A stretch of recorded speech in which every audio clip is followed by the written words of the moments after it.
जय जगन्नाथ आपण मानंकु समस्तंकु मिली मिश्र देसी किचन यूट्यूब चैनल को स्वागत। आज आमे बनेबा पास्ता। ए पास्ता साधारणतः छोट पिलांकु बहुत ही भल लगी थाए, किंतु मु बनौतिबा प्रोसेस रे आपण जदि बनेबे छोट पिला हुंतु किंबा वृद्ध लोक समस्तंकु एही पास्ताटी बहुत ही बढ़िया लागिबो। गोटे थर मु बतौतिबा स्टाइल रे पास्ता बने की देखंतु एवं मते आसी कमेंट रे जणांतु।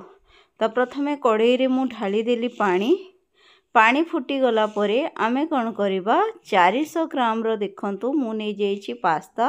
ए पास्ता मो 5 लोकंक पई करूची, आपण माने जेते लोकंक पई करछंती से हिसाब रे परिमाण नेबे।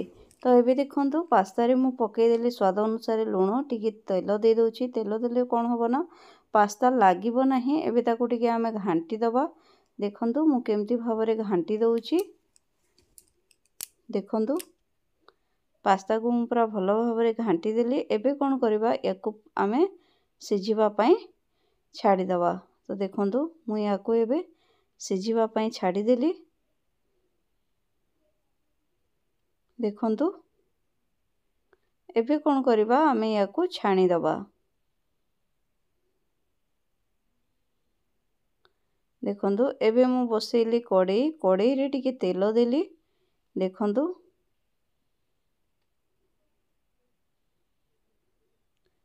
तेल देली, तापरे लंब लंब साइज रे कटा हेची पियाज, शिमला मिर्चा याकू आमे कोन करबा टिके भाजी नबा।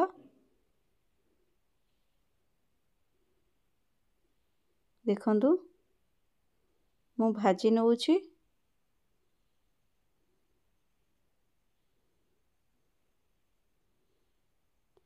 देखंतु केमती मो शिमला मिर्चा को भाजी देली आउ पियाज को केमती भाजी देली। देखंतु तापरे आमे कोन करबा टमाटो दबा। टमाटो देला परे मध्य ताकू टिके एमती भाजीबा। तापरे अल्प टिके लूण दबा।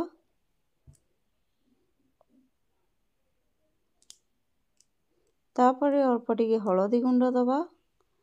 आमे टिके मसला गुंड दबा, मरीच गुंड दबा। देखंतु ताको आ टिके भलो भाबरे भाजीबा। एबे कोन करबा टिके चिली सॉस दबा आउ टिके टमाटो केचप दबा। देखंतु एबे याको पुणी भलो भाबरे भाजीबा।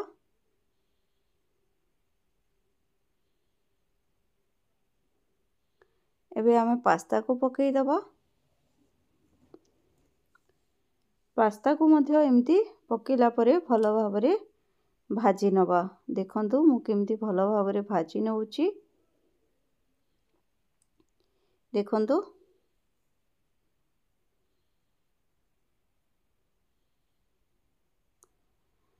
देखंतु केमती भलो भाबरे भाजी नउची।